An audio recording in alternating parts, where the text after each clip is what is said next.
Hello and welcome to today's webinar on Atlantic Canadian resources at NEHGS. My name is Ginevra Morse, the Director of Education and Online Programs at the New England Historic Genealogical Society. I'll be moderating today's event. NEHGS is a nonprofit organization supported by our members and donors. We provide resources and expertise in nearly all aspects of family history and are pleased to offer this webinar today for our members and friends around the world. Giving today's presentation is David Lambert, Chief Genealogist at NEHGS. David has been on our staff since 1993. David's genealogical expertise includes specialties in New England and Atlantic Canadian research, military records, and Native American and African American genealogical research. You can also hear David every week on the online radio show and podcast Extreme Genes. Today, David will be discussing search strategies, resources, and records available for Atlantic Canadian research, with a special emphasis on what's available here at our library and archives in Boston. This presentation is in no way exhaustive, but meant as a general overview of some of the resources you'll find helpful in your research. He'll provide you with some historical context regarding the waves of migration in and out of Atlantic Canada, a look at general resources that span the region, and then delve into resources by province. There is no handout for this presentation, but you can find information about the materials covered and more on our subject guides for Nova Scotia, Newfoundland, and Prince Edward Island found at AmericanAncestors.org. I also included those links in the registration confirmation and other reminders for this program. We are currently working on a subject guide for New Brunswick research, and hopefully we'll have that in the next couple of months or so. At any point during the presentation, feel free to type your question in the panel to the right of your screen. We'll address those after the presentation. All right, so without further ado, I will turn things over to David. Thank you, Ginevra. Americans often have very deep roots in Canada, and the Atlantic Canadian region is no exception. Atlantic Canada consists of Nova Scotia, New Brunswick, Prince Edward Island, and Newfoundland and Labrador. Historically, there has been a lot of back and forth movement between New England and Atlantic Canada, very much so in my own family. In my own family, my ancestors settled in Atlantic Canada from Europe and also New England. The waves of migration of New Englanders in the 1760s settling in Nova Scotia would be met in the coming decades by their own cousins fleeing persecution as loyalists during the Revolutionary War. The descendants of many of these New Englanders would seek better opportunity by the 19th century and move back to New England and elsewhere when times were financially tough in Atlantic Canada. Atlantic Canada has generally experienced 5 non-Aboriginal waves of migration since the 17th century. A lot of the resources we'll go over pertain to the first and second wave, but you'll also learn about some records available for later time periods as well.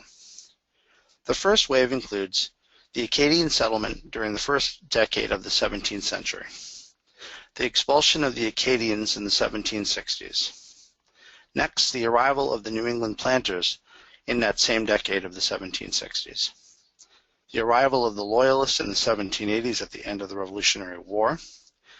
Early 19th century return of some Loyalist families. In fact, in 1772, England declared that any slave reaching what is now Canadian soil was automatically free. So we start to see Americans of African descent settling in Canada during this time. In the second wave, we see the influx of the British after the War of 1812. Of course, the multitudes of those fleeing Ireland during the Irish potato famine. Following the War of 1812, sizable numbers of runaway slaves started to settle in Canada following the Underground Railroad. People began to call it the Promised Land, the term which came into a wider usage after slavery was banned in 1834 throughout the British colonies. In the mid-19th century to early 20th century, migration from Atlantic Canada back to New England. In the third through the fifth wave were more modern influxes of people into Canada from around the world. Talk a little bit now about some general resources for Atlantic Canada, specifically dealing now with the Acadian.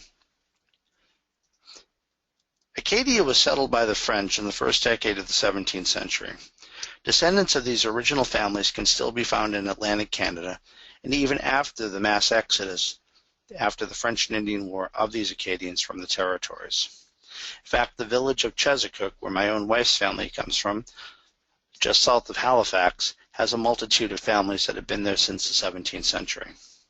In the 17th and 18th century, Acadia consisted of what is now New Brunswick, Nova Scotia, and Prince Edward Island. The original name of Prince Edward Island is Ile Saint-Jean, and separated by water, Cape Breton was its own part of Canada, separate from Nova Scotia, but originally called Ile Royale, where the fortress Louisbourg stood, and many of the battles of the French and Indian War centralized around this.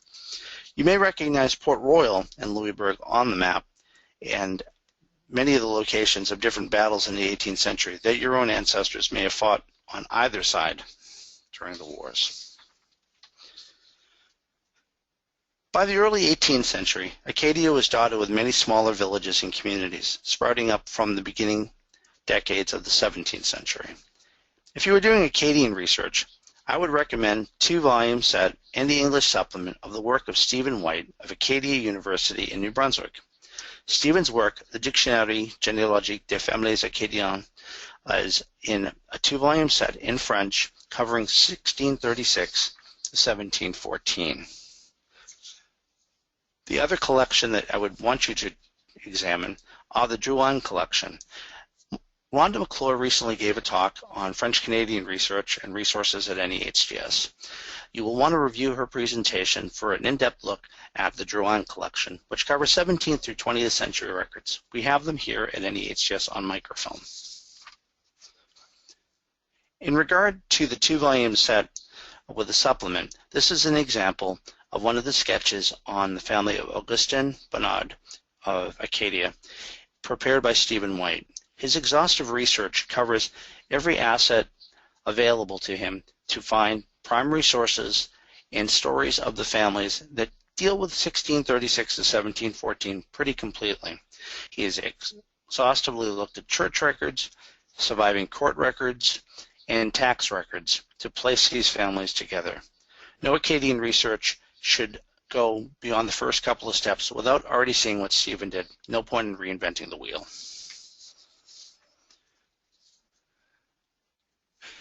The Drouin collection covers baptisms, marriages, and burials in Quebec churches, as well as some Acadian churches starting in the 17th century. In Quebec and in Acadia, all the civil registrations were done on the church level. You'll also find churches that are extinct or some that are still existing in Canada today. These valuable records are available on thousands of microfilm available at NEHGS in the microtext department on the 4th floor, with a finding guide that will take you to the exact role that you need per church and for the time frame. What I'd like to jump to now for a general resource is something called the St. Albans Border Crossings, covering 1895 to 1952. On the latter part of the immigration from Canada to the United States, they started to keep track of people. Now, this isn't true for the early part. In fact, a lot of migratory workers came back and forth from Atlantic Canada and went unnoticed, came down for a season to work, went back, etc. This card right here is from my own grandfather. The first time that he arrives in Boston in 1905, and the second time coming down in 1911. Now, what's nice about this, these cards catch you the place of birth, the age, and also sometimes how much money the person has. In this case, my grandfather had $70 in his pocket. But it gives you the arrival.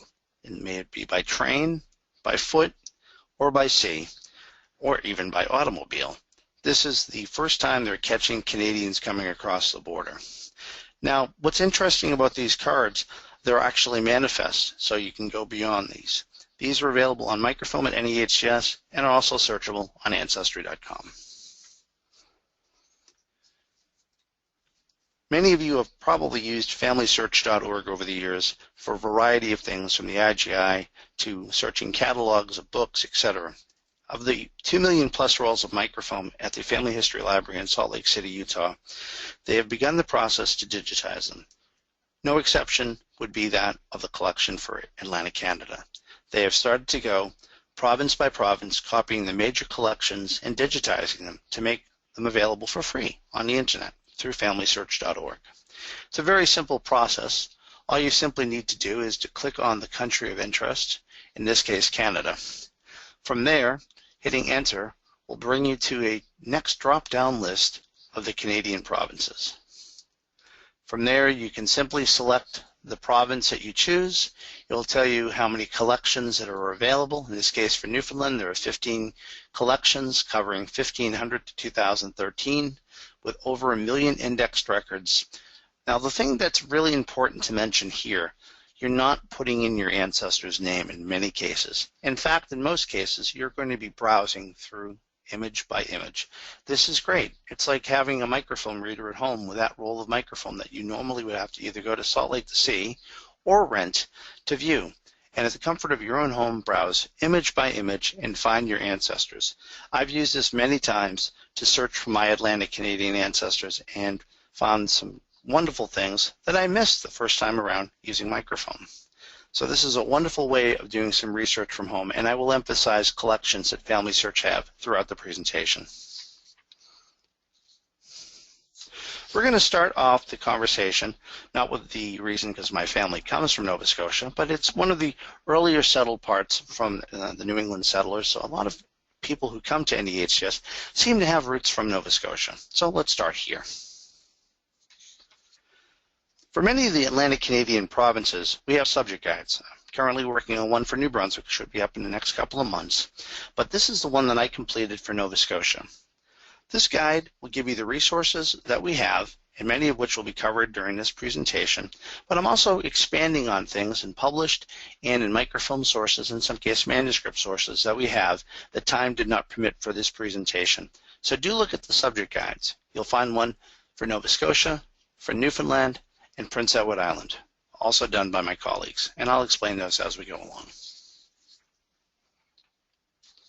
We are very fortunate for New England that communities from the 17th and 18th century kept very good records of births, marriages, and deaths, and general town records covering a variety of topics. After the expulsion of the Acadians, the settlement of Acadia was primarily done by New Englanders, or they call them planters, or settlers. In this case, New England planters' records took with them the traditions of New England. The tradition of New England consisted also of recording records, just like they did in the towns in New England. These books that they carried with them back from their traditions in New England are wonderful. They give you the births, the marriages, the deaths, the land records, and we are very fortunate that NEHGS has copies of most of them that survive in either microfilm or in book form. Within the pages of the Township books, you'll often find vital records, arranged in what are called family groups. These groupings will often have births, marriages, and deaths for an entire family while they resided in a particular township. As you can see here, one family is grouped together with all the children and their dates of birth. Sometimes you get additional information, like the time of birth that the person was, or maybe even who delivered them. These are a wonderful way of looking at pre-registration records for the settlement of Nova Scotia. Another facet of the township books was the laying up of the newly acquired land lots. As you can see, the divisions of land are listed with both the owner and the tenant of the actual property. These records were often carried through to the 18th and 19th century for each community in detail, so you can track the movement of your ancestors as well as the ownership of that land parcels they acquired. You will also find miscellaneous township records covering a variety of topics. Here you see an example of resolutions regarding a school in a particular township in the early part of the 19th century.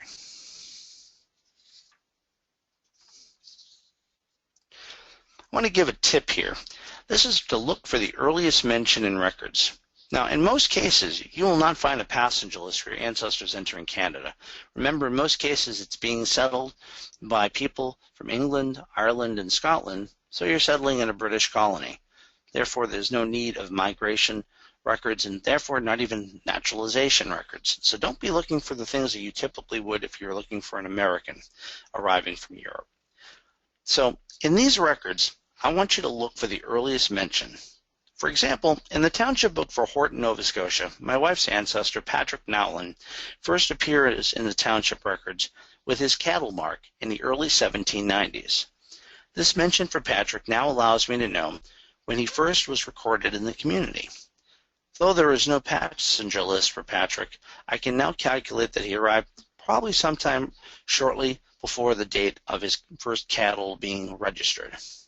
This is the same process at examining the earliest records that Robert Charles Anderson does in the Great Migration series for an indication when a New Englander arrived between 1620 and 1635. I hope you take this tip, and when you're looking through the records, even something as insignificant as a cattle mark might be the first entry of your ancestor in Atlantic Canada. In 1864, Nova Scotia began civil registration.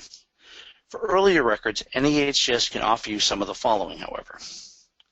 On NovaScotiaGenealogy.com, you can search for free and pay for an image to be downloaded and sent to you of marriage bonds from 1763 to 1864 for Nova Scotia. Also, available on microfilm on the fourth floor at NEHGS, you can find marriage licenses arranged by county from 1849 to 1918, containing the signature of the groom. Marriage bond indexes from 1853 to 1864 are also available at NEHGS. On NovaScotiaGenealogy.com, many of the records post-1864 have been made available. At NEHGS, we do have microfilm for these, but I'd also suggest using NovaScotiaGenealogy.com and making a shopping list, if you will. The reason for that is NovaScotiaGenealogy.com will provide you an image that you can zoom in and zoom out. You can't save or print the whole image without downloading it and paying for it. NEHGS has many of these rolls on microfilm. Simply bring a thumb drive or come to NEHGS where you can print from our microfilm, and you'll find that shopping at home and then getting the record at NEHGS will be beneficial to you. The NEHGS website access to NovaScotiaGenealogy.com is also available on computer terminals on the fourth floor near the microphone. This includes births from 1864 to 77. The problem is that births and deaths have a 31-year hiatus where they weren't recording them. Low registrations in Nova Scotia only permitted them to want to continue the marriage registrations. Births and deaths don't begin until 1908. We have until 1914, and we also have delayed registrations of birth from 1830 to 1914 for Nova Scotia. We have marriage records from 1864 through 1937. Unlike the births and deaths, they were not interrupted. In marriage bonds from 1763 to 64. Death records from 1864 to 1877. In deaths at 1908 to 1964. And sometimes when you're missing records, the local community fills in the blanks. In the case of Halifax, they have individually recorded death records from 1890 to 1908, again on NovaScotiaGenealogy.com. This is a screenshot of the website where you can select the last name, first name, you can select birth, marriage, and death, and you can go as far as even selecting the county or the time frame that you wish. It's a wonderful website and a quick way to know whether or not records exist for your Canadian roots in Nova Scotia. Later registrations for vital records are available. 1915 to present births, marriages 1940 to present, and deaths 1965 to present have to be received by contacting Service Nova Scotia in the Municipal Relations Department in Halifax. These records can be purchased by an online form with a credit card, and you can acquire. There are some limitations, though. They'll want to know that your relationship to the person is by a parent or a grandparent, as well as providing proof of who you are. So no identity theft has occurred. Alternate sources for Nova Scotia at NEHGS include some wonderful microfilm through the generosity of one of our dear members, Barbara Hendrickson. This material includes some alternative sources that you want to try. This includes the coroner records for Nova Scotia from 1755 to 1928. Perhaps in a death record you find some entry that your ancestor died by suspicious means or drowned. You want to check the coroner records to see if you can get more details into the death of your ancestor. Divorces and matrimonial case files are available at NEHGS on microfilm from 1759 to 1951. And we have a variety of church records available from the Nova Scotia archives, as well as some in published form. Do note that if you find that we do not have the church records for Nova Scotia, the Nova Scotia Archives maintains a list on their website of church records available. They need to be consulted in person. They are not through interlibrary loan. And in fact, when you go to the Nova Scotia Archives, if you wish to make digital copies or printouts from it, written permission from the individual church does need to be obtained ahead of time. Sometimes it's as simple as getting a fax sent up to the archives that same week while you're visiting, or an email with an official contact information. Don't miss out on church records because they will help you fill in the blanks before 1864. At NEHGS, we also have microfilm probate records for all counties in Nova Scotia. These records are often arranged differently per county and often include either the original file papers or microfilm of the record copybooks. As you can see, these records begin in the 1760s and go forward all the way until the late 20th century for many counties. Moving on, our next province you'll want to try your research, especially if you have Nova Scotia roots, because some moved to New Brunswick. New Brunswick became a separate province created out of Nova Scotia in 1784. New Brunswick civil registration does not begin until the late 1880s. Therefore, many of the earliest records you'll want to locate would be church records. NEHGS has some of the parish records for New Brunswick on microfilm or in published format. The majority of New Brunswick church records can be viewed in person at the Provincial Archives in Fredericton, New Brunswick. These records are a resource that cover all walks of faith in the communities in the 1700s and the 1800s, in some cases in the early 1900s, for small towns and large cities in New Brunswick. The registrations of these records can be copied at the archives. You do not need permission, and some of them can be acquired through interlibrary loan. Before civil registration, New Brunswick acquired records of marriages through the county. Now this is just shortly after New Brunswick became a province. The records from 1790 to 1888 are available on microfilm. These records will contain the name of the person who officiated the marriage as well as the witnesses. Often witnesses may be the parent or the siblings of the bride or groom.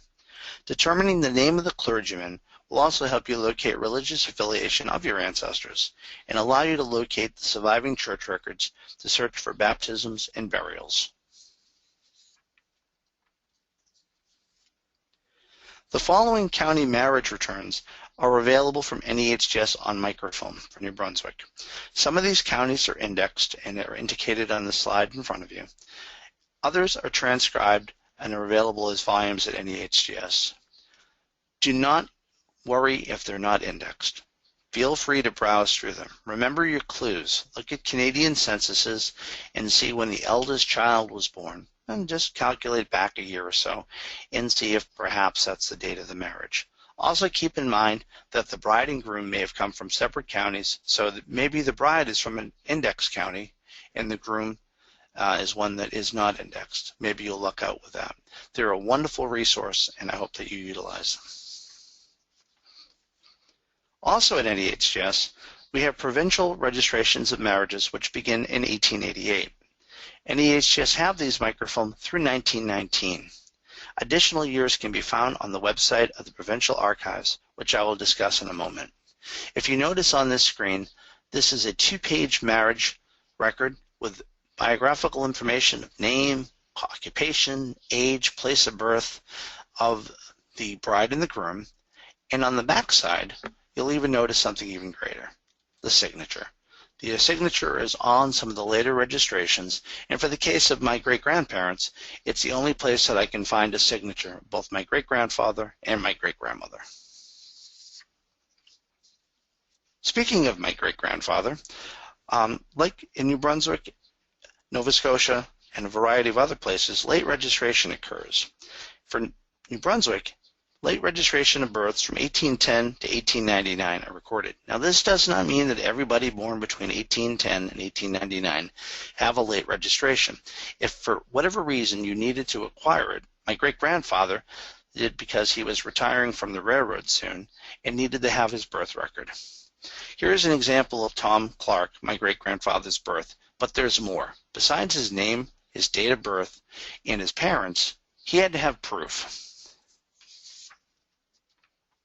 The proof in this case was to have his 88-year-old mother, Mrs. Mary Tower Clark, come forward and state that she was present at the birth of her son. Well, that's a lovely thing to have, but even more lovely is I now know the physician that delivered my great-grandfather back in 1877. This is the proof document to prove that he was in fact born in 1877 in the town of Moncton, where there are no records predating the civil registrations. Now, even though civil registration started in 1887, there are county registrations of birth that go back to 1870, but they're not very complete. This civil registration process is a little bit better by the 1880s, when it was more rigorous to record all births. My own grandmother, who was born in 1899 in New Brunswick, doesn't have a registered birth. In the smaller communities, there seems to be a better recording of the births, and in the larger cities, some things were often forgotten. My grandmother's proof of her birth in the 1890s are actually from her school records.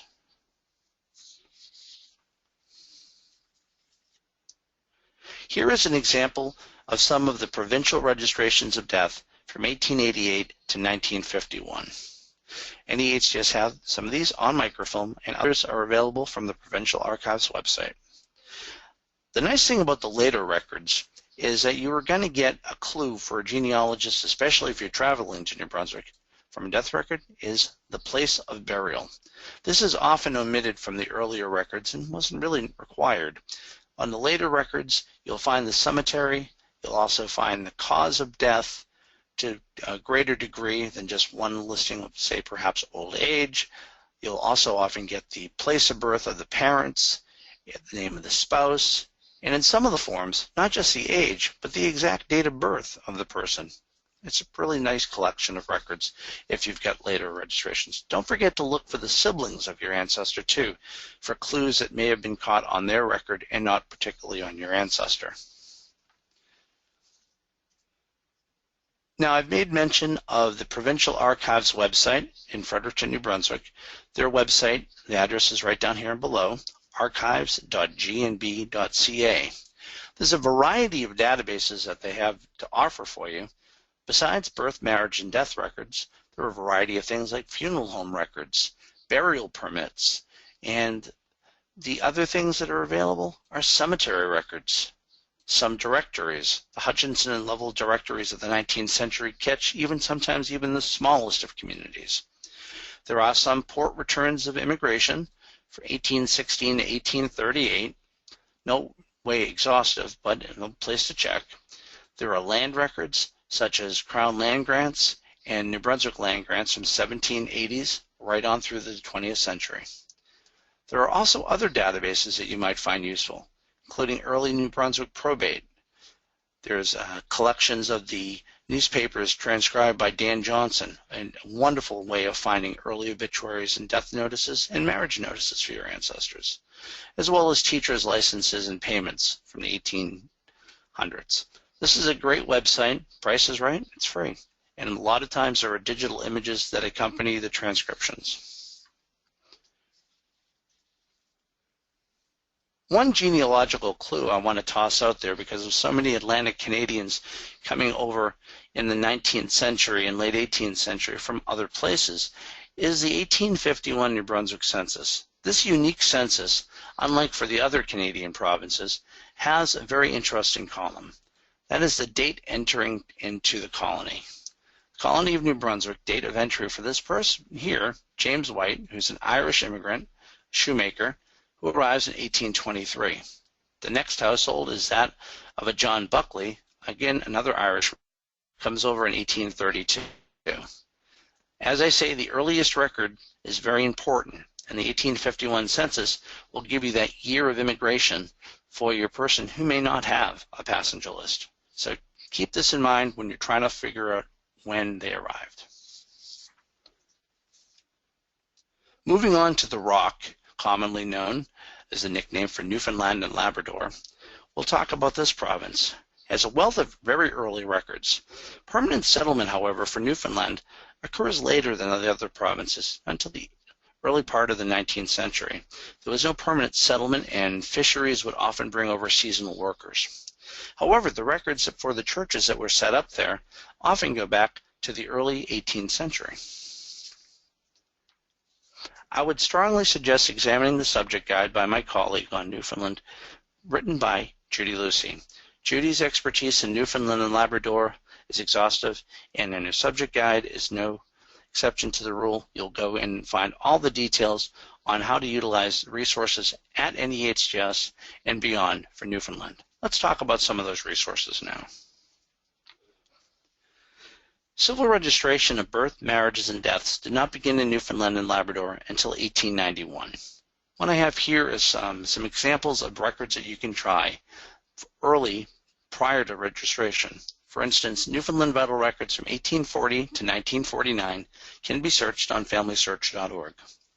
It also has a birth index for records from 1891 to 1897 only, marriage records from 1891 to 1922, and deaths from 1891 to 1940. Again, these are browsable.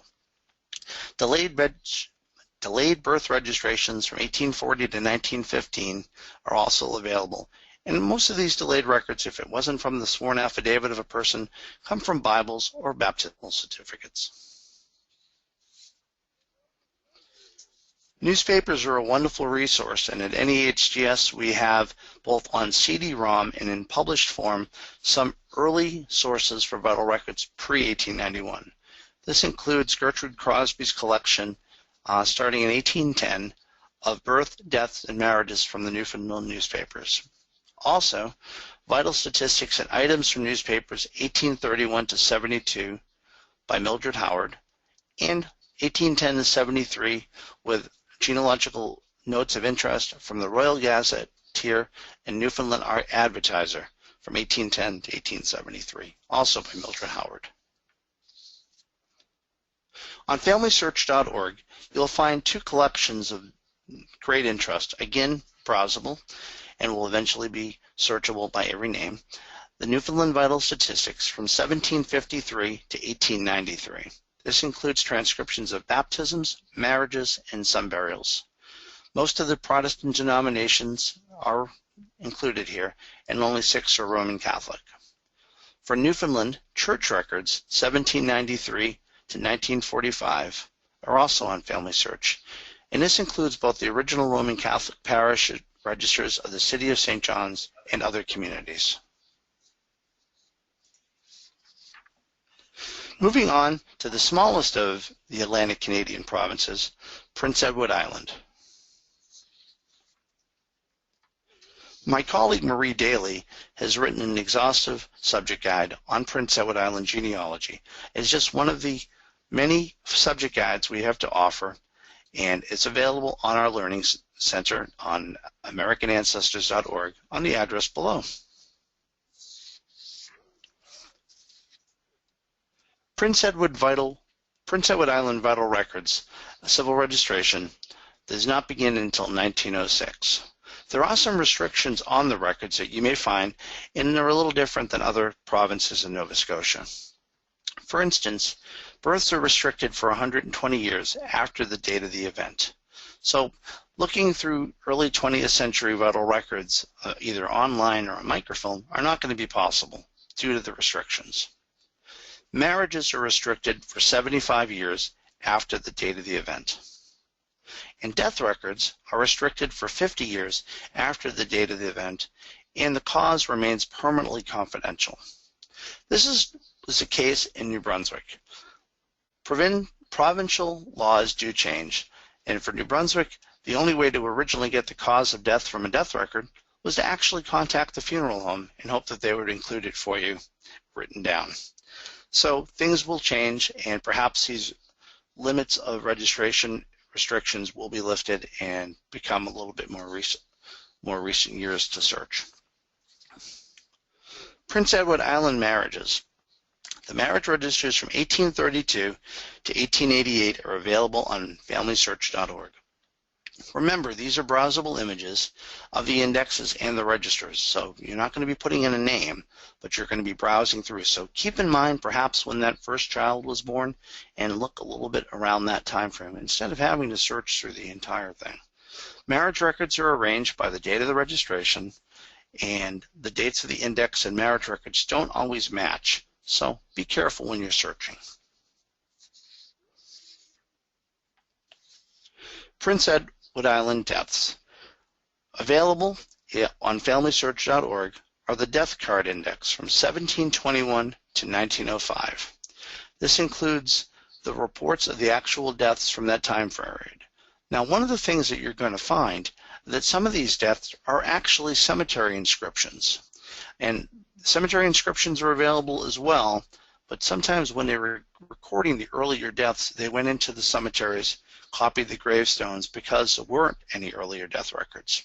So you might find a cemetery transcription and a vital record to death transcription that may vary just a little bit on the date. So one thing I would suggest is look at both, copy them down, and of course do a field trip and find that gravestone in Prince Edward Island. You might find it on findagrave.com. Many Atlantic Canadian provinces are slowly coming up to speed to actually recording gravestones online, and Atlantic Canada is one that I'm finding more and more gravestones are searchable. Prince Edward Island Church Records are another wonderful resources available. Since there was no civil registration in PEI before 1906, church records are the best alternative for genealogists. Baptism indexes are available on FamilySearch.org or also on the PEI Archives and Public Records website. Not all church records are in either database, and there are transcription errors. Copies of the original church records should also be consulted. The PEI Baptism Card Index covers 1721 to 1885. This collection of 92,000 plus records provides an index of church records of baptisms and births. The Baptism Card Index was created to provide pre-civil registration birth records. The earliest records again date from the 1720s, but the majority date from the 1830s onward.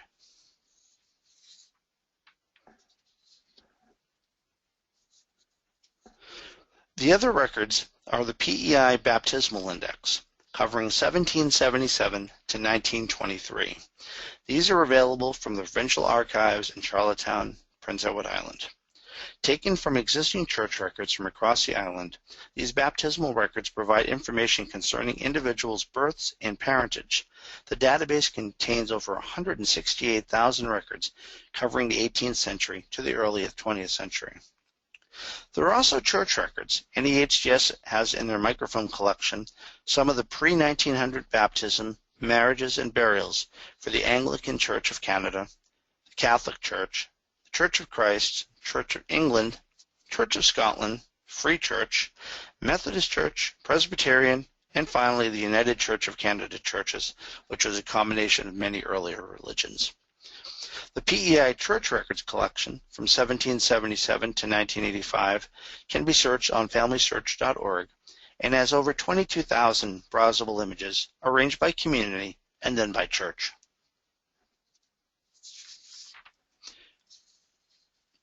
The Provincial Archives in Charlottetown is worth a visit. If you can't get there, or if you need to do a little bit of shopping beforehand to see what you need, go to gov.pe.ca/archives/ This is the Provincial Archives, a screenshot of their records office page, and do take a peek at that, and you can search some of the collections that they have available. Lastly, I just want to mention that there are, of course, probate and land records. At NEHGS, we have PEI wills from 1807 to 1901, as well as probate records transcribed on the early side by Linda G. Nicholson from 1786 to 1850. This is really just a quick sampling of some of the many resources we have at NEHGS for Atlantic Canada. We also have a large collection of published genealogies of families from Atlantic Canada. And do keep in mind, many of those Atlantic Canadian families did originally come from New England. So don't be surprised if you're looking at an old New England genealogy for a family that later settled in Nova Scotia, New Brunswick, or PEI, or Newfoundland. If you have an Atlantic Canadian family, I strongly suggest you write up the family. Give a copy to NEHGS.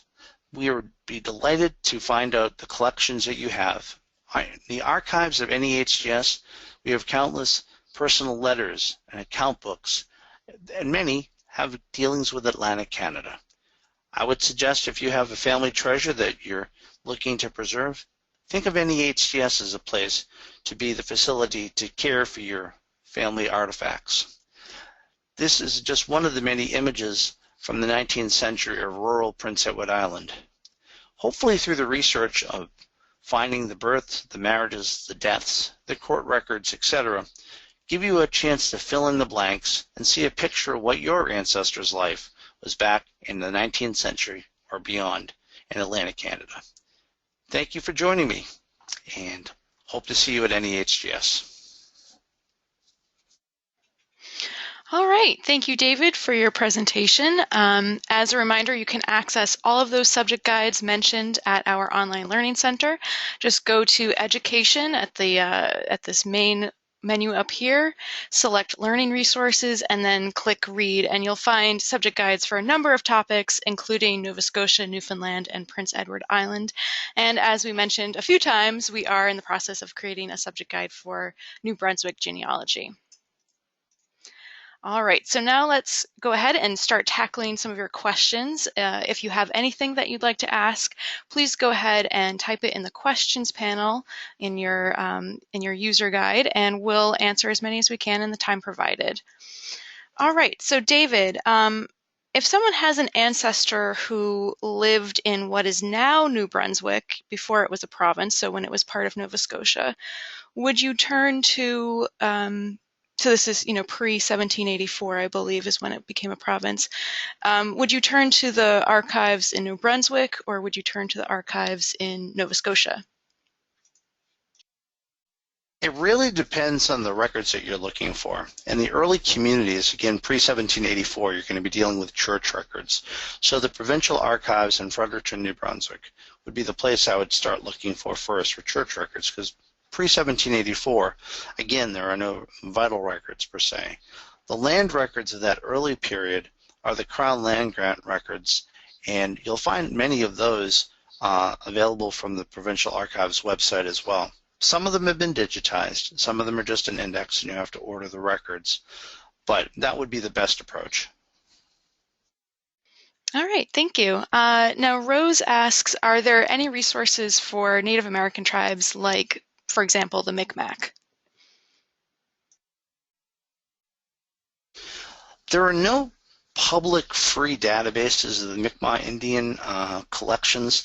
However, what I would suggest is contacting the tribal government. A simple Google search for the Mi'kmaq Indians will give you a variety of their tribal locations, and of course with many of the tribes there is a tribal historian or genealogist who maintain the list of the families.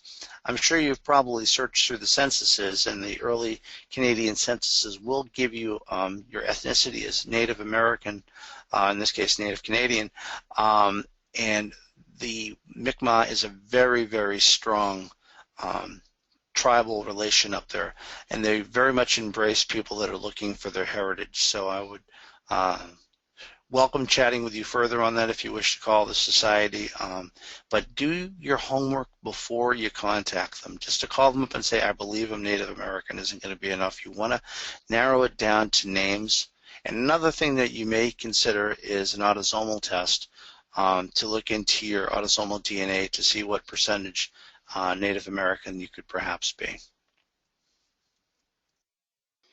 All right, thank you for that question and for your answer, David. Now, can you talk a little bit more about Loyalist records? Are there any compilations out there for Loyalists who settled in Canada? Sarah asks specifically for New Brunswick, what kind of Loyalist records exist? Sure, that's a good question. The United Empire Loyalist Association does maintain a list of people that have applied over the years and people that are candidates that could join. This is an organization sort of like the opposite for DAR and SAR over here. The United Empire Loyalists do maintain records of the people that headed up there and of their descendants. Now, the nice thing about Loyalist records, many of them obviously applied for land.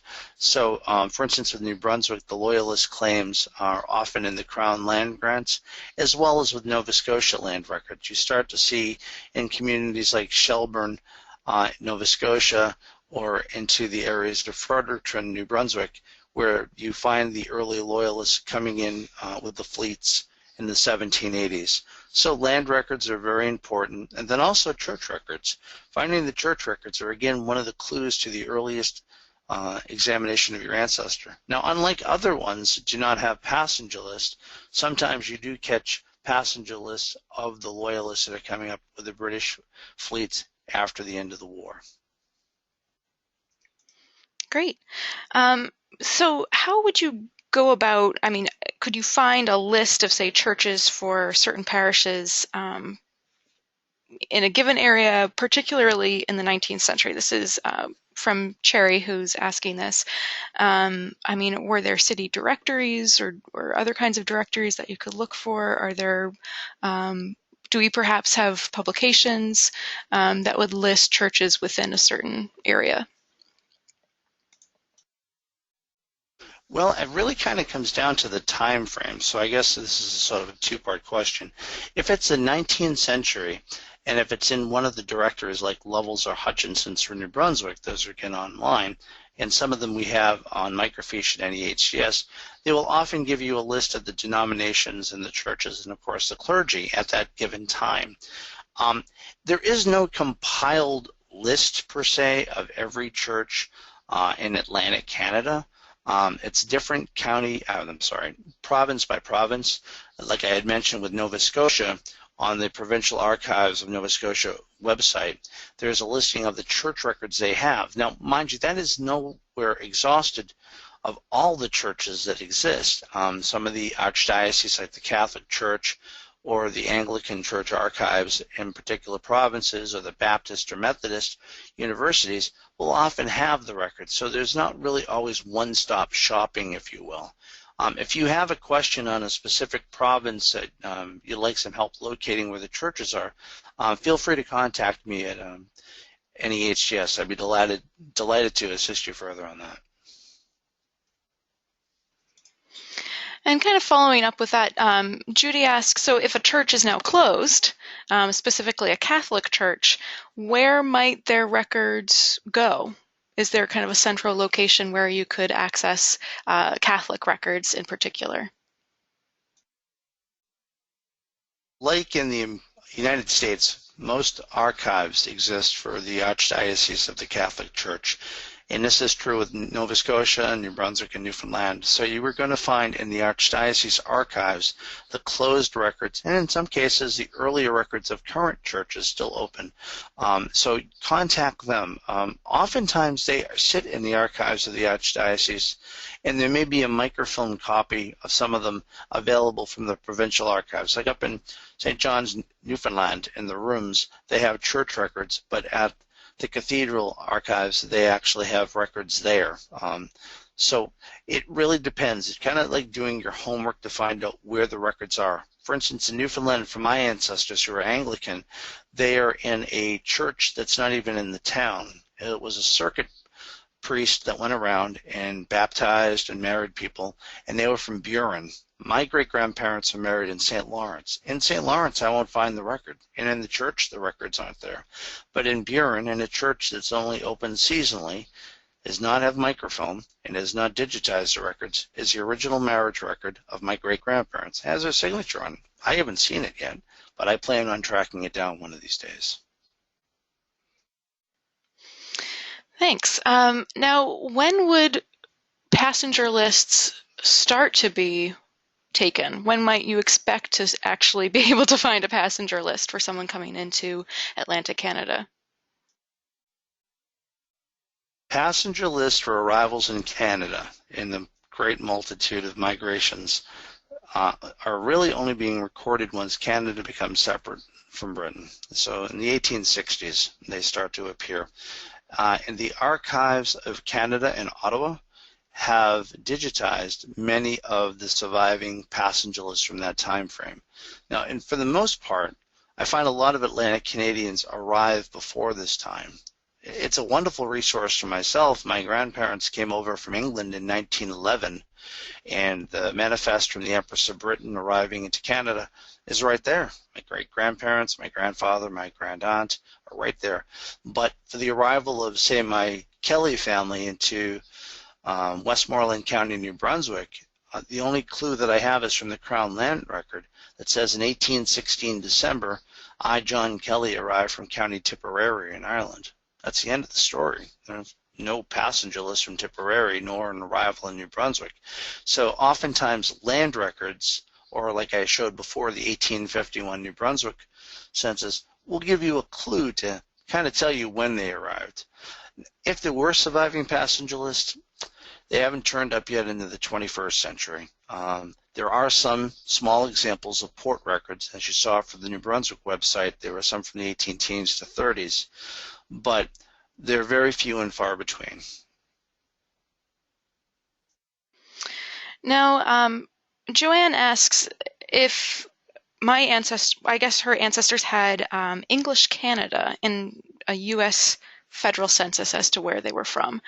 Does that typically mean Atlantic Canada, or what might that refer to as, English Canada? English Canada basically denotes that your family is from any part that isn't, say, perhaps Quebec at that point. Otherwise, we'll say French Canada. Now, that's also a little confusing because their race could be French Canadian and they could be living in New Brunswick, a descent of an Acadian family, may be confused with French Canada as well. But generally, when they put it in the census and they're listed as British Canada, typically it's the Atlantic Canadian provinces, Ontario, or any points west. It's really hard to narrow it down. Hopefully a naturalization record in America for one of the people that are listed as from British Canada will give you a specific province, or perhaps a death record or an obituary. So keep looking. There should be more than just British Canada available for you. All right, maybe just a few more questions before we wrap up. A few people have asked about newspapers and digitized newspapers for all of Atlantic Canada. Are there any great websites or databases or even published resources that you can suggest for runs of newspapers? Well, like I had mentioned, Daniel Johnson, who spent a good part of his life transcribing genealogical data from New Brunswick newspapers, these are primarily transcription collections. We're very lucky with America and British newspapers that many have been digitized and available online through Redex Corporation, etc. However, Atlantic Canada papers are sparse. The small communities often didn't have very large runs of papers. Oftentimes, like the cities of Moncton, New Brunswick, and Fredericton, and Halifax, Nova Scotia, St. John's, Newfoundland, these are records that are still on bobbins of rolls of microfilm. They haven't been digitized yet, nor indexed. Not to say that they won't be at some point in time, but currently I do not have one specific website for all of Atlantic Canada, or better yet, one that's comprehensive enough for each one province to mention. The Daniel Johnson one really comes closest, and that's available for most of the part of New Brunswick's print run from the 18th century to almost the early 1900s before Dan died. So you could search that for free. Mildred Howard has done many of the ones for the early Newfoundland newspapers, and there are a variety of transcriptions for Nova Scotia and PEI as well. All right, maybe one more question. So Eleanor asks about early military records. She has ancestors who were British soldiers during the Revolutionary War and one during the War of 1812. So if they eventually settled in Atlantic Canada, I mean, where would you look for those early military records? Because Canada doesn't really have its own military until the 1860s, one of the things that you're faced with is that you're looking for British military records. And these are going to be at the Public Record Office in London. My own ancestor, Thomas Berry, was a British soldier, and available records for him are in London, not in Canada. What you will find, though, occasionally is land records. In the case of Thomas Berry, my ancestor, who was the Revolutionary War British soldier, he applied for land, and sometimes you get a clue as to what regiment they're in. Sometimes the regiments are actually raised from local troops. So there are some, of course, the Revolutionary War, you have loyalist regiments that go up, as well as records that exist in America as transcriptions of different units that have gone up. But for the most part, the original records are located in London. All right, thank you. So we'll have to end it there. I know there were lots of questions very specific to your own research and to your own families. So if you have hit a brick wall, if you'd like hands-on help with your family history project or have more detailed questions about the specifics of your own research, you may want to consider scheduling a consultation or hiring our research services team. If you're interested in learning more about these services, you can write to the email addresses on the current slide or visit americanancestors.org/services. Of course, we also mentioned a number of resources that are here in our physical library and archives. And if you're not from the Boston area, sometimes it's hard to get here. But we do have a photocopying service for a nominal fee. So if you have looked at an index and you know right where your ancestor's record is, you can submit that to us and we'll make a photocopy for you. So I will also include all that information in my follow-up email to you tomorrow, as well as a link to this recorded presentation. Thank you again for joining us. As you leave the event, you'll have the opportunity to fill out a survey and give us your feedback. As we continue to expand our webinars and online offerings, any and all feedback is extremely helpful and appreciated. If you'd like to access more how-to resources or learn about upcoming online educational programs, please visit our online learning center, americanancestors.org/education. I hope to see you at our online programs in the future. Goodbye for now.